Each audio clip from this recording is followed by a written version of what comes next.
안녕하세요, 가우디 선생님입니다. 오늘은 가우디 건물 말고요, 제가 정말 좋아하는 라파엘 모네오 바이에스의 대표작 무세오 나시오날 델 아르테 로마노, 로마 아트 뮤지엄, 메리다에 있는 건물이죠. 그 건물 한번 소개해 드릴까 해요.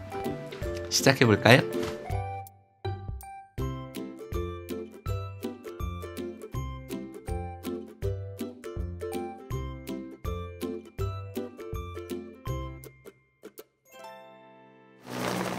(12월) 달에 영상을 많이 올렸었는데 1월달 지금 1월 며칠이야? 1월 8일이 됐는데 올해 들어서는 처음 올리는 것 같아요. 2019년 들어서는 처음 올리는 것 같아요.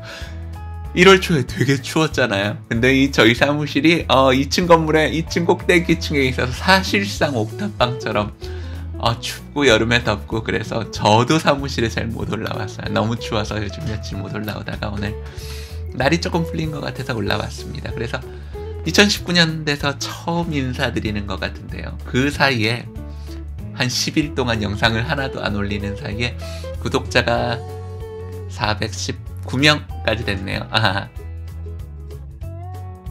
1980년대 스페인뿐만 아니라 이 유럽 건축계의 혜성처럼 아주 슈퍼스타로 등장했었던 라파엘 모네오에 대해서 한번 이야기해 보려고 합니다. 제가 98학번인데요. 90년대까지만 해도 알도로시 이런 사람들이 살아있었어요. 그죠? 알도로시, 라파엘 모네오, 이런 사람들이 포스트 모던 이후에, 포스트 모던 건축 전혀 나쁘다 생각하지 않는데 그것도 시대성이 있는 건축이었죠. 하지만 포스트 모던 이후에 건축이 아주 난리 부르스, 어떤 가치 평가를 하지 않고 정말 난리 부르스를 하고 있었을 때 영웅처럼 다시 건축이 이런 거야 하고 등장했었던 인물들이 있는 것 같습니다. 조르지오 그라시, 알도로시, 그리고 이 라파엘 모네오라는 사람도 그런 부류죠. 모네오가 아마 37년생일 거예요. 그러니까 아직 살아계시고 나이가 제법.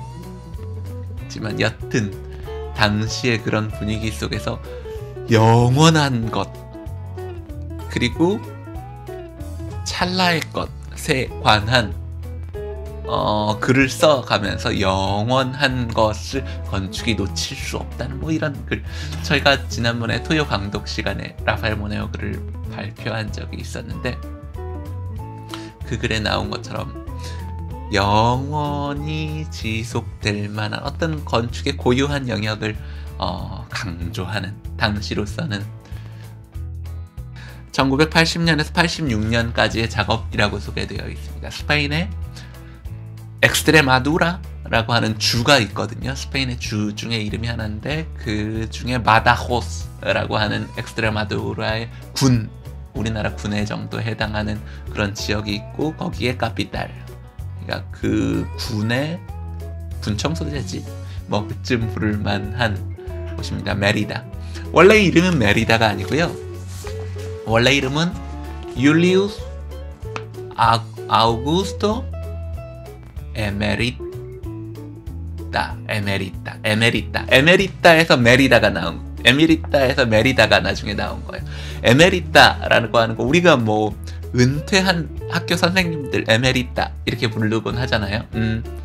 에메리타를 라틴어로 찾아보니까 에가 에에 해당하는 게 엑스, 그러니까 끝내고 엑스파이어, 그러니까 뭔가 일을 끝낸 거를 말하는 거죠. 엑스 마리도, 이 내 엑스 여자친구야 이렇게 말하잖아요. 뭔가가 관계가 끝난 엑스. 그리고 메리또, 메리타, 스페인에서 메리타 하면 우리 영어에서 말하는 그 메리트, 그러니까 이 메리트가 끝난 거, 그래서 은퇴한, 그러니까 이 율리우스 아우구스토 에메리타라고 하는 이 동네 메리다의 옛날 지역 이름은 기원전 25년이라고 나오는 것 같은데요.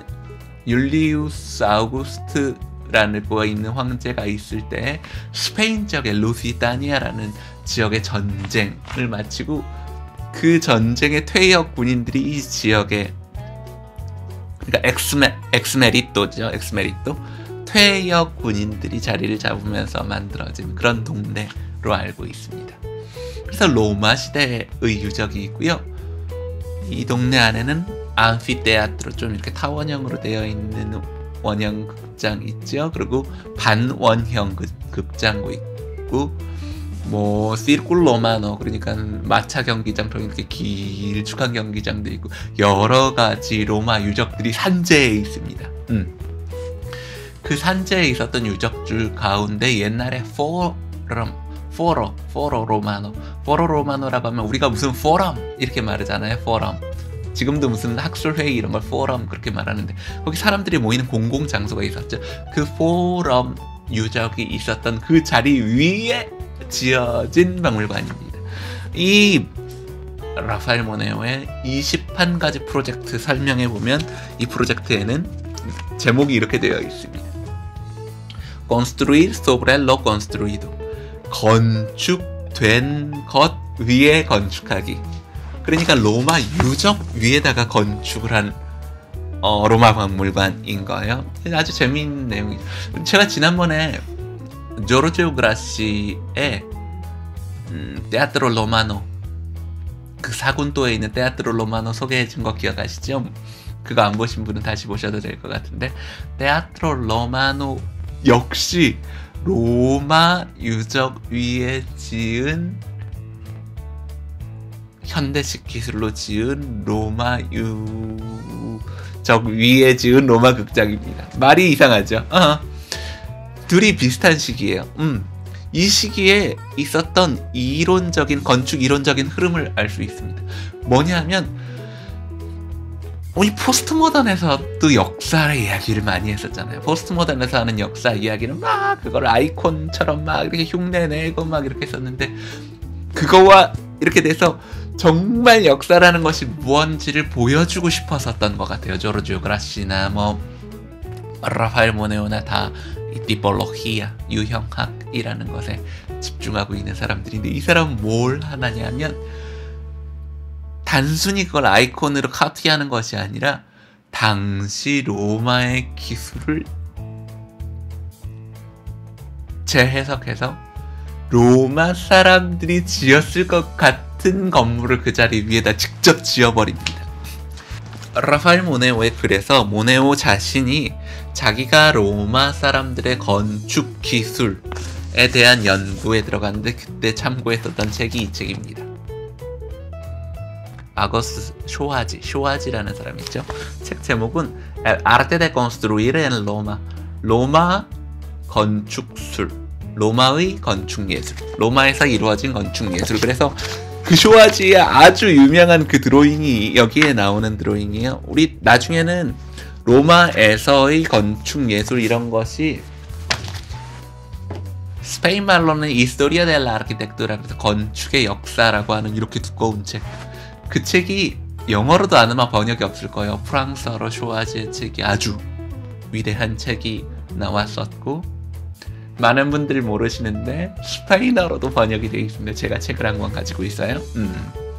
라파엘 모네오가 사용하고 있는 것은 un sistema de muros paralelos, 평행한 두 벽의 체계를 통해서 만들었다고 하는데, 이게 이 로마의 건축술에서도 소개된 바, 양쪽 면에 조적으로 벽을 쌓고 그 사이에 오르미곤, 그러니까 콘크리트를 부어서 일체화시켜버리는 그 건설 방식, 벽체의 건설 방식을 이야기합니다. 그 방식으로 지어진 거예요.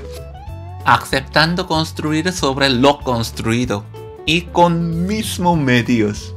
예전에 했었던 것과 똑같은 수단, 방법을 통해서 건설된 것 위에 또 건설을 하는 것이죠. 그런데 이 사람이 재미있는 내용을 이야기합니다. Ponen tela del juicio a la literalidad de los muros a la romana. 로마식으로 이 벽체를 짓는데 밑에도 로마식이고 위에도 로마식이죠. 그런데 우리가 항상 그런 오리지널리티라는 것은 중요하잖아요. 밑에가 로마식이고 위에도 로마식인데 완전히 같은 로마식이라 하면, 예를 들면 이 메리다라는 지역의 그 도읍과 도회지가 만들어진 것은 기원전 25년이거든요. 그때 이 기술을 1980년에 반복하는 것이 무슨 의미가 있겠어요? 현재성도 없고. 그래서 모네오가 하는 말이 재미있습니다. 뭐라고 하냐면 리테랄리닷은 리테라뚜라가 우리가 말하면 문학이 리테라뚜라예요. 문자 그대로 옮기는 것. 리테랄리닷은 문자 그대로 옮기는 것을 말합니다. 로마의 벽을 문자 그대로 옮기는 것은 실은 오늘날의 건축도 아니고 이 건축이 생명력이 없는 것이라고 느끼게 됩니다. 그래서 이제부터 하는, 그러니까 오늘날의 로마 벽체에 대한 이 건축가의 판단은 여기서부터 시작되는 것이죠. 로마 시대에 이루어진 이런 체계를 통해서, 이 쇼아지를 통해서 파악한 로마 체계를 따르긴 하지만 로마 시대에 조적을 하려면 중요한 건 뭐냐면 돌은 이렇게 짧게 치는 힘에 약해요. 그래서 만약에 완벽한 평면이 아닌 조적 위에 조적을 놓는다면 이 서로 뾰족한 부분, 요철 있는 부분이 딱 맞물리면 거기가 깨지지 않겠어요? 그래서 우리가 조적을 할 때는 늘 몰탈이라는 것으로 그 요철, 이 브릭이라고 하는 이 블럭이 가지고 있는 요철을 이렇게 서로 뭐라고 하죠?